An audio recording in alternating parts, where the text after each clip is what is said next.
जय माता दी, जय शिव शक्ति। ओम जयंती मंगला काली भद्रकाली कपालिनी दुर्गा क्षमा शिवा धात्री सुहा सुधा नमस्तुते। सर्वमंगल मांगल्ये शिवे सर्वार्थ साधिके शरण्ये त्र्यंबके गौरी नारायणी नमस्तुते। त्वमेव माता च पिता त्वमेव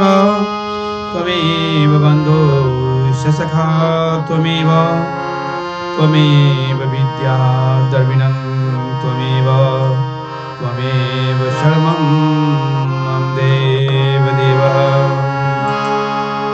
जय माता दी, हे माता रानी, हम सबका कल्याण करे माता। 10वां अध्याय शुंभवध ध्यान। मैं मस्तक पर अर्धचंद्र धारण करने वाली शिव शक्ति स्वरूपा भगवती कामेश्वरी का हृदय में चिंतन करता हूँ। वे तपाए हुए सुवर्ण के समान सुंदर हैं। सूर्य, चंद्रमा और अग्नि, यही तीन उनके नेत्र हैं तथा अपने मनोहर हाथों में धनुष, बाण, अंकुश, पाश और शूल धारण किए हुए हैं। ऋषि कहते हैं, राजन, अपने प्राणों के समान प्यारे भाई निशुंभ को मारा गया देख तथा सारी सेना का संहार होता जान शुंभ ने कुपित होकर कहा, दुष्ट दुर्गे, तू बल के अभिमान में आकर झूठ मूठ का घमंड न दिखा। तू बड़ी माननी बनी हुई है, किंतु दूसरी स्त्रियों के बल का सहारा लेकर लड़ती है। देवी बोली, ओ दुष्ट, मैं अकेले ही हूँ। इस संसार में मेरे सिवा दूसरी कौन है? देख, ये मेरे ही विभूतियां हैं, अतः मुझ में ही प्रवेश कर रही हैं। तदंतर ब्रह्मानी आदि समस्त देवियां अंबिका देवी जी के शरीर में लीन हो गईं। उस समय केवल अंबिका देवी ही रह गईं। देवी बोली, मैं अपनी ऐश्वर्य शक्ति से अनेक रूपों में यहाँ उपस्थित हुई थी। उन सब रूपों को मैंने समेट लिया। अब अकेली ही युद्ध में खड़ी हूँ। तुम भी स्थिर हो जाओ।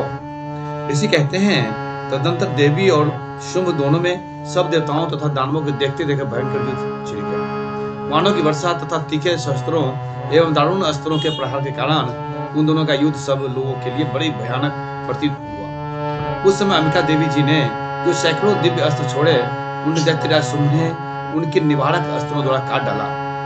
इसी प्रकार शुंभ ने भी जो दिव्य अस्त्र चलाए, उन्हें परमेश्वर ने भयंकर हुंकार शब्द के उच्चारण आदि द्वारा खिलवाड़ में ही नष्ट कर डाला। तब उस असुर ने सैकड़ों बाणों से देवी को आच्छादित कर दिया।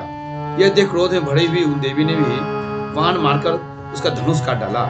धनुष कट जाने पर फिर दैत्यराज ने शक्ति हाथ मिली, किंतु देवी ने चक्र से उसके हाथ की शक्ति को ही काट गिराया।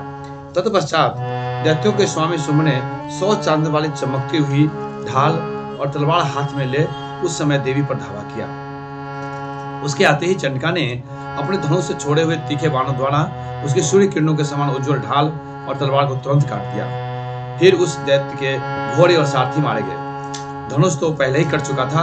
अब उसने अंबिका जी को मारने के लिए उद्यत हो भयंकर मुद्गल हाथ में लिया। उसे आते देख देवी ने अपने तीक्ष्ण बाणों से उसका मुद्गल भी काट डाला। इस पर भी वह असुर मुक्का तान कर बड़े वेग से देवी की ओर झपटा। उस दैत्य राज ने देवी की छाती में मुक्का मारा।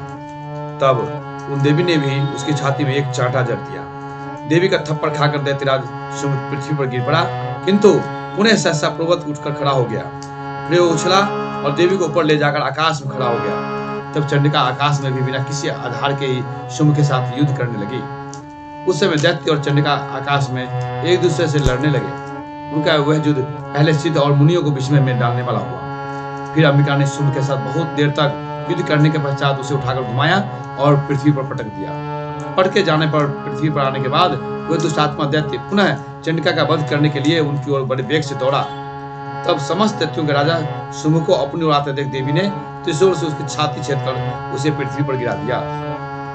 देवी के शूल धार से घायल होने पर उसके प्राण पखेरु उड़ गए और वह समुद्रों, द्वीपों तथा पर्वत सहित समूची पृथ्वी को कंपाता हुआ भूमि पर गिर पड़ा। तदंतर उस दुरात्मा के मारे जाने पर संपूर्ण जगत प्रसन्न एवं पूर्ण स्वस्थ हो गया तथा आकाश स्वच्छ दिखाई देने लगा। पहले जो उत्पात सूचक मेघ और उल्कापात होते थे वह सब शांत हो गए तथा उस दैत्य के मारे जाने पर नदियां भी ठीक मार्ग से बहने लगी। उस समय शुंभ की मृत्यु के बाद संपूर्ण देवताओं का हृदय हर्ष से भर गया और गंधर्वगण मधुर गीत गाने लगे। दूसरे गंधर्व बाजे बजाने लगे और अप्सराएं नाचने लगी। पवित्र वायु बहने लगी, सूर्य की प्रभाव उत्तम हो गई, अग्निशाला के बुझी हुई आग अपने आप प्रज्वलित हो उठी तथा संपूर्ण दिशाओं के भयंकर शब्द शांत हो गए। इस प्रकार श्री मार्कंडेय पुराण में सार्वणिक मनवंतर की कथा के अंतर्गत देवी महात्म्य में शुंभवध नामक 10वां अध्याय पूरा हुआ। जय माता दी, जय जय शिव शक्ति।